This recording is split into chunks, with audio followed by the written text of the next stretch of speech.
మాదక ద్రవ్యాల నియంత్రణ రోజు సందర్భంగా నిన్నటి రోజు భీమ్గల్ పోలీస్ శాఖ ఆధ్వర్యంలో భీమ్గల్లోని వివిధ పాఠశాలలో వ్యాసరచన పోటీలను నిర్వహించడం జరిగింది. అందులో భాగంగా మా పాఠశాల విద్యార్థులకు కూడా ఈ వ్యాసరచన పోటీలను నిర్వహించడం జరిగింది.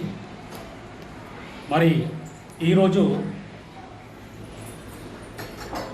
పోలీస్ శాఖ ఆధ్వర్యంలో సహస్ర ఫంక్షన్ హాల్లో భీమ్గల్లోని అన్ని పాఠశాలల విద్యార్థులకు వీటిపై అవగాహన కల్పించడం, మత్తు పదార్థాలపై అవగాహన కల్పించడం కోసం ఈరోజు అక్కడ ప్రోగ్రామ్ని ఏర్పాటు చేయడం జరిగింది.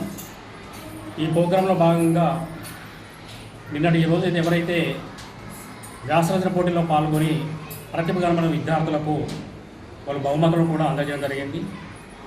మరి ఈ కార్యక్రమంలో భీమ్గల్ ఎస్ఐ శ్రీ మహేశ్వర్ గారు, ఎంపీడీఓ గారు, ఎంఈఓ గారు, ఎక్సైజ్ డిపార్ట్మెంట్ సిఐ గారు, అట్లాగే మరి డాక్టర్ అజయ్ పవర్ గారు కూడా పాల్గొని ఈ సందర్భంగా విద్యార్థులకు అనేకమైన సూచనలు చేయడం జరిగింది. నేటి రోజుల్లో తీసుకున్నట్లయితే 8వ తరగతి, 9వ తరగతి, 10వ తరగతి విద్యార్థులకే ఈ మత్తు పదార్థాలకు అలవాటై వాళ్ళ జీవితాలను బలి చేసుకుంటున్నారు. కాబట్టి ఈ టీనేజ్ వయసులో పిల్లలందరూ కూడా జాగ్రత్తగా ఉండాలని, ఎలాంటి మత్తు పదార్థాలకు, వ్యసనాలకు, మత్తు పదార్థాలకు అలవాటు కాకూడదని, తద్వారా జీవితాన్ని నాశనం చేసుకోకూడదని చెప్పేసి, విద్యార్థులకు మంచి భవిష్యత్తు ఉంటుందని చెప్పేసి వాళ్ళు అనేక సూచనలు, సలహాలు కూడా మరి ఆ సహస్ర ఫంక్షన్ హాల్లో చేయడం జరిగింది. నిజంగా వాస్తవంగానే మరి మత్తు పదార్థాలు ఏ విధంగా మారినాయంటే ఈరోజు ఒక టెర్రరిజం కంటే డేంజర్గా తయారు కావడం జరిగింది. మరి విద్యార్థులందరూ కూడా ఈ మత్తు పదార్థాలకు ఫస్ట్ అలవాటుగా మార్చుకుంటారు. ఎంటర్టైన్మెంట్, ఎంజాయ్ కోసం వీటిని అలవాటు చేసుకుంటారు. ఒకసారి అలవాటైన విద్యార్థులు మళ్ళీ మత్తు పదార్థాలను వాళ్ళు విడిచిపోయేటంత కష్టమవుతుంది. కాబట్టి అది వాళ్ళ జీవితాలను కూడా నాశనం చేయడం జరుగుతుంది. కాబట్టి తప్పకుండా ప్రతి విద్యార్థికి ఒక మంచి ఉజ్వల భవిష్యత్తు ఉంటుంది. ఆ ఉజ్వల భవిష్యత్తు చేరుకోవాలంటే ఈ టీనేజ్ వయసులో వాళ్ళు జాగ్రత్తగా ఉండి చదువుపై కాన్సన్ట్రేషన్ చేసినట్లయితే తప్పకుండా వాళ్ళ లక్ష్యాలను చేరుకోవడానికి మంచి అవకాశాలు ఉంటాయి. కాబట్టి ఈ సందర్భంగా యువత అందరికీ చెప్పేది ఏంటంటే, తల్లిదండ్రులు ఎన్నో ఆశలు మీ పైన పెట్టుకుంటారు.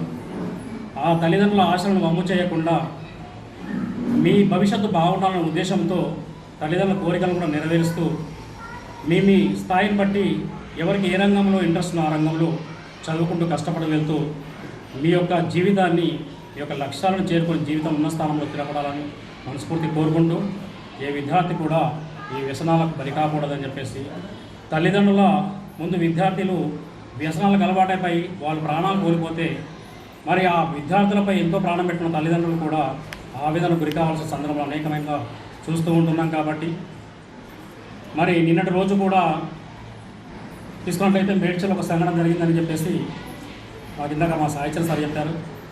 ఒక అమ్మాయి ఒక అబ్బాయిని ప్రేమించడం జరిగింది.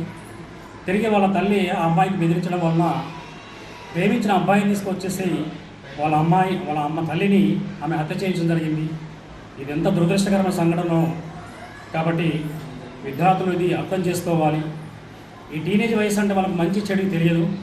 చెడు మంచిగా వాళ్ళకు మంచి చెడుగా కనిపిస్తుంది, చెడు మంచిగా కనిపిస్తుంది. కాబట్టి ఏది మంచి ఏది చెడు అనేది వాళ్ళు అర్థం చేసుకోలేని ఏజ్ కాబట్టి వాళ్ళది తప్పకుండా తల్లిదండ్రుల మాటను గౌరవించి మరి వాళ్ళు మంచి వైపు వెళ్ళేసి వాళ్ళ లక్ష్యాలను చేరుకొని వాళ్ళ జీవితంలో మంచి స్థానం తిరపడాలని మనస్ఫూర్తిగా కోరుకుంటున్నాం. మాకు ఎస్ఐ రైటింగ్ కాంపిటీషన్లో మరి మాకు ఈ అవకాశం కల్పించిన Bheemgal police station, Bheemgal SI Maheshwar గారికి, మరి మిగిలిన అధికారులందరికీ మనస్ఫూర్తిగా ధన్యవాదాలు తెలియజేస్తున్నాం. జై హింద్, జై సరస్వతి మాత. కావ్య, నేను శ్రీ సరస్వతి విద్యామందిర్ పాఠశాలలో 10వ తరగతి చదువుతున్నాను. నిన్న మా పాఠశాలలో జరిగినటువంటి డ్రగ్ అవేర్నెస్ ఎస్సే రైటింగ్ కాంపిటీషన్లో నేను బహుమతిని గెలుచుకున్నాను. అందుకు నాకు చాలా సంతోషంగా ఉంది. పేరు పి లక్ష్మీ ప్రణతి. నేను శ్రీ సరస్వతి విద్యామందిర్ పాఠశాలలో 10వ తరగతి చదువుతున్నాను. నిన్న మా పాఠశాలలో జరిగిన డ్రగ్ అవేర్నెస్ సందర్భంగా నాకు వ్యాసరచన పోటీ నిర్వహించారు. ఈ పోటీలో నేను ప్రతిభ చాటినందుకు నాకు బహుమతి ఇచ్చారు.